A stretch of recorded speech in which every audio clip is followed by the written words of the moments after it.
Daughter called me on a Tuesday afternoon in early November, and I remember thinking it was strange because she usually texted. "Mom," she said, and already something in her voice made me set down the dish towel I was holding. Ryan and I had been talking about Christmas. I waited. We've decided to host this year, properly. Ryan's firm is doing really well and we want to do something more formal. A sit-down dinner, nice wine, the kind of thing that makes an impression. "That sounds lovely," I said. "What time should I come?"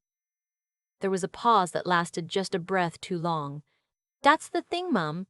We're inviting Ryan's partners from the firm and a few of his clients. It's a professional event, really, more than a family dinner. And we thought—" Another pause. "We thought it might be better if you didn't come this year." I sat down. I didn't realize I had sat down until I felt the chair under me. "You didn't think I should come to Christmas dinner. It's not that we don't want you, it's just Ryan needs everything to go perfectly. And you know how you are, Mum. You'd want to bring your shortbread. You'd want to bring that casserole dish you always bring. And honestly, it doesn't really fit the kind of evening we're planning. The catering company we hired is doing a 5-course meal, truffle this and saffron that. It's a different world." I didn't say anything for a moment. Outside my kitchen window, the Manitoba sky had gone the color of old pewter, the way it does in November when it means business. "I understand," I said finally, because I didn't know what else to say. "You're not angry?" "I need to go, sweetheart." "The stove?" There was no stove. There was nothing on the stove. I just needed to hang up before she heard something in my voice that I wasn't ready to explain. I sat at that kitchen table for a long time after. 63 years old, and my daughter had just told me my shortbread didn't fit her world anymore. "My name is Elaine. I taught elementary school for 31 years in Winnipeg. I raised my daughter Natalie mostly on my own after her father and I separated when she was 9. I learned to stretch a grocery budget in ways that would make your head spin. I learned to make Christmas feel like abundance on a teacher's salary. With a real tree, we cut ourselves and shortbread pressed into shapes with a cutter. My mother gave me and that casserole, a wild rice and mushroom thing I'd been making since before Natalie was born. That people asked me for the recipe every single time. I had been making those recipes for 40 years, and now they didn't fit. I didn't call my daughter back that night. I thought about it. I picked up my phone twice, but I put it down both times because I knew if I called her, I would say something I couldn't take back, or worse, I would apologize.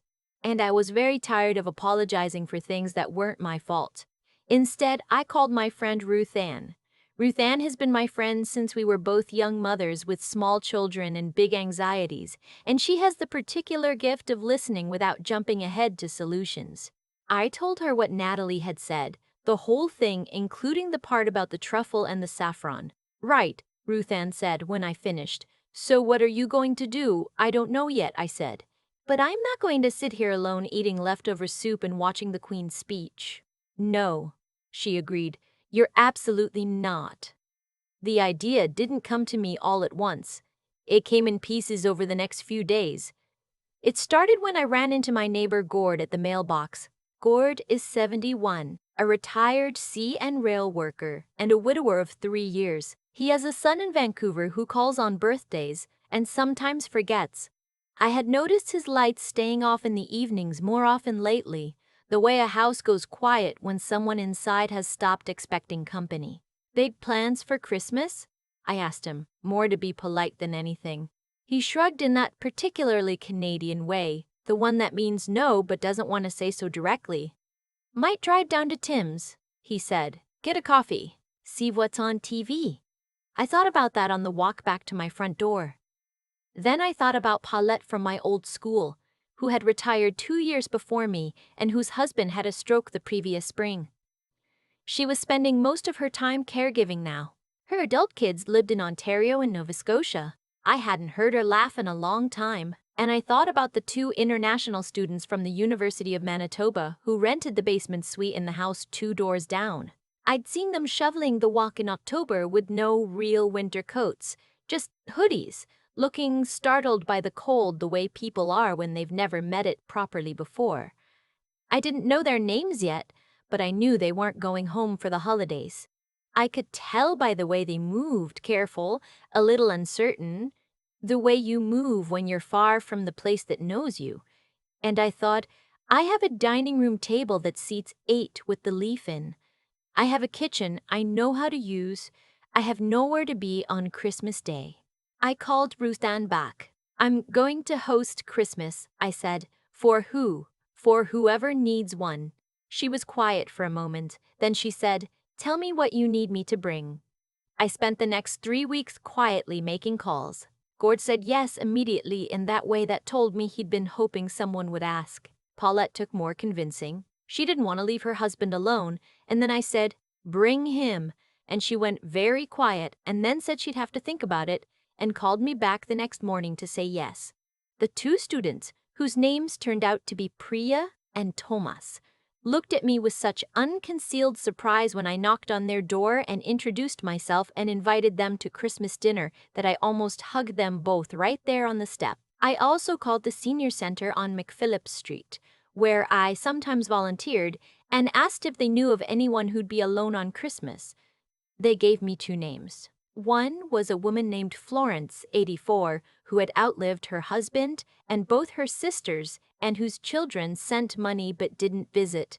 The other was a man named Walter, 77, a retired teacher like me who had moved to Winnipeg 2 years ago to be closer to family, and then the family had moved away again, and he'd stayed because he didn't know what else to do. 8 people around my table. 9, counting me. I started cooking the week before Christmas. The shortbread first, because it needs time to rest. Then the wild rice casserole, which I made in 2 batches because I'd need more than usual. I did a proper roast turkey, the kind that takes all day where the whole house fills up with that smell that means it's December and you're somewhere warm. I made my mother's butter tarts, the ones with the slightly runny filling the way they're supposed to be, not the firm, dry kind. I made a pot of pea soup to start, because in Manitoba, you need something that sticks to you. Ruth Ann brought her carrot cake with the cream cheese icing that she's famous for. She also brought her husband Dale, who is very good at making strangers feel comfortable because he talks enough for everyone. On Christmas morning, I woke up at 6, put on the kettle, and stood at my kitchen window watching it snow. The soft kind. The kind that doesn't mean any harm. By noon, my house was full.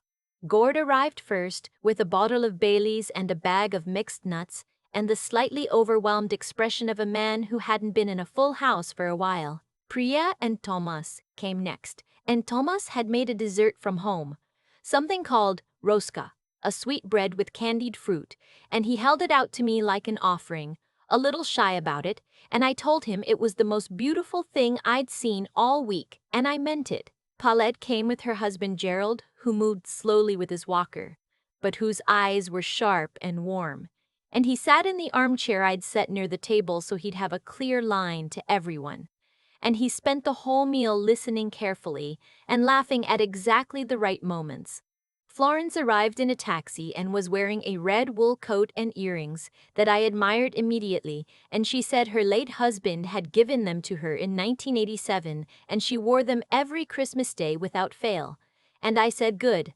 I hope she'd wear them at my table every Christmas Day from now on. Walter was the last to arrive, a little flustered, with a bottle of Alberta rye whiskey and an apology for being 5 minutes late. He had driven his own car from his apartment on the other side of the perimeter, and when he came in and saw the table set and the candles burning and heard the sound of people already talking and laughing in the living room, he stood in my front hallway for just a moment too long. I pretended not to notice.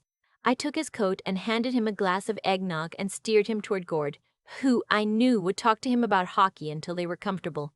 We sat down to eat at 2 o'clock. I looked around that table, at Gord still wearing his good flannel shirt with the top button done up, at Priya and Thomas leaning toward each other the way people do when they're sharing something surprising and good, at Paulette, cutting Gerald's turkey for him with a quietness that was the most tender thing I'd seen in years, at Florence with her earrings catching the candle flame, At Walter laughing at something Dale had said.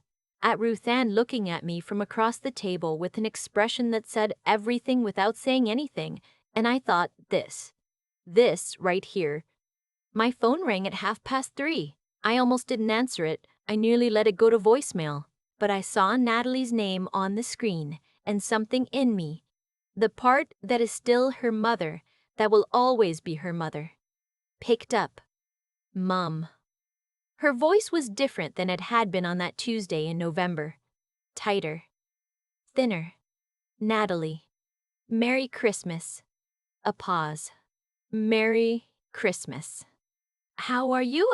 I'm wonderful, I said, and I meant it. I'm having people over. Oh, she sounded surprised. Right. Listen, Mum, I'm calling because the dinner. It's not going quite the way we planned. The catering company there was an issue with the delivery, and 2 of the courses didn't arrive, and Ryan's most important client has a dietary restriction that apparently nobody communicated to the company. And he's very stressed, Mum. And I thought maybe if you had your casserole dish, if you hadn't, I thought maybe you could bring. I sat down on the bottom stair in my hallway. From the dining room, I could hear laughter and the sound of Dale telling a long story and someone, Florence, I thought, asking for more soup. Sweetheart, I said, I'm in the middle of hosting Christmas dinner. I have 9 people at my table. Silence. 9 people. Yes. Who? She asked, and she sounded genuinely bewildered. My neighbors, a couple of students, people from the senior center, my friend Ruth Ann, people who needed a place to be today. Natalie didn't say anything for a moment.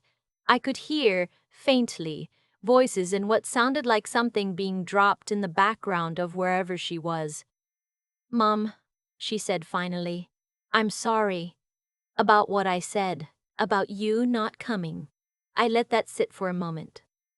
I know, I said. And I did know. I believed her. Will you be okay? I'm more than okay, I said. I promise you I am. Another pause. Is there anything left over? Of the casserole? I could send Ryan's driver too. And I almost laughed. Not a mean laugh. A real one, the kind that comes up unexpected and honest. No, I said. There isn't anything left.